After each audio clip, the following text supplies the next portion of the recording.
We have changed the way we think about these cases because what we're seeing is fentanyl kills you right now. So we follow up every one of them as if they're going to be a murder case, because many times they end up a murder case. And that's what happened here. We had a victim that passed out at a city park in Winter Haven. EMS arrived and he was in remarkably critical condition, and we determined that he overdosed on fentanyl. This was like on the 6th of November. On the 24th of November, he died as a result of overdose of fentanyl in Volusia County. Well, investigative information taught us that he apparently had taken drugs from here that he bought from a dealer to Volusia County. We're still trying to tie all that together. But what we know is Brandon Jones, known as BJ, is the fentanyl dealer. And as a result, our victim's dead. When he's selling this fentanyl or meth mixed with fentanyl, he told our undercover detective, because we bought from him undercover, he told him, hey, be careful with this stuff. It's strong. It's real strong. It's so strong it kills people. Now, we're accustomed to people dying of cocaine overdoses and meth overdoses, usually a cumulative effect over years, which results in bad health. People have got to wake up. They've got to wake up, because this fentanyl is killing you DRT, dead right there, immediately. So we start this investigation, and we get enough information to search his house. And we seize enough fentanyl to kill 70,000 people out of his house. And it's not that much fentanyl. We made other drug cases against him. On one occasion, this Joeffren Padilla, who's also charged, we saw BJ give the money to Padilla. Padilla actually delivered it to us at the undercover operation.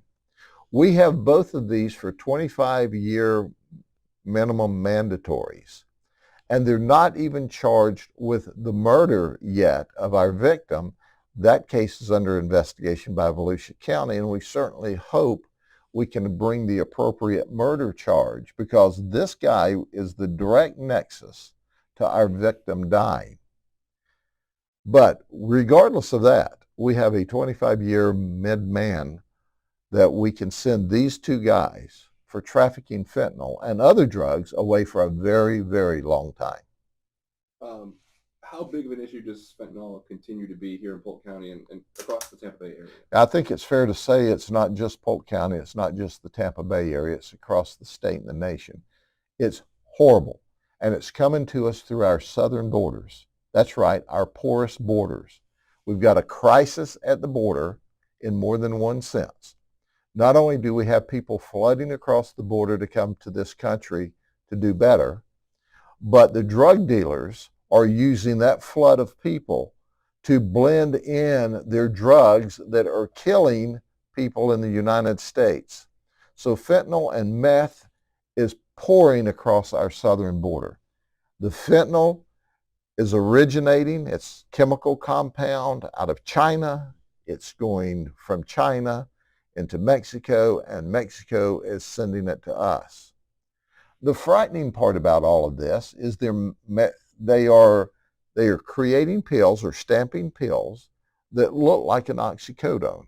It's fentanyl, and it's killing people. They're also putting fentanyl on marijuana. They're blending it with heroin, meth, cocaine. And who's blending this? And what amounts? And you can have what amounts to 2 grains of salt worth of fentanyl can be a deadly overdose. So you can see, if you've got a mad chemist down in Mexico, he sneezes while he's blending this stuff together, he's just killed you in the United States.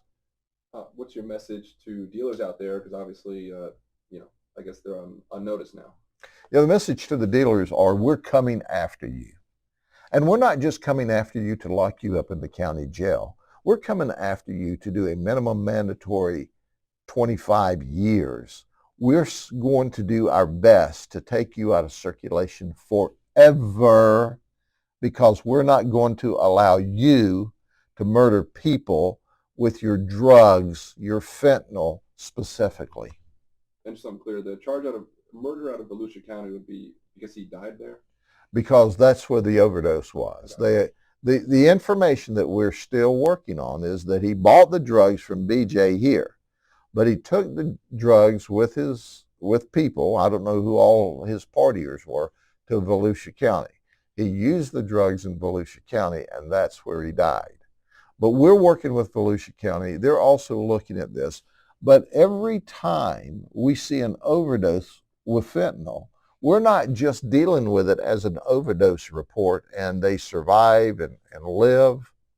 Whether you die of it or overdose on fentanyl, we're following it up to try to find the person dealing it.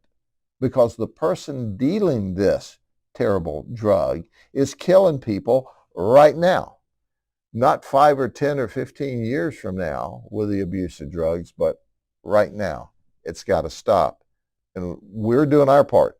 The community's got to do their part. I just wonder if you either talked to any of these guys, did they express any remorse, did they understand what they're doing, anything like that? No remorse. They sell drugs. It's too bad for your luck. But he did warn our undercover people, be careful with this drug that I'm selling you because it's really powerful. So he knows what he's selling. And you know what? We know that we're going to put him in prison.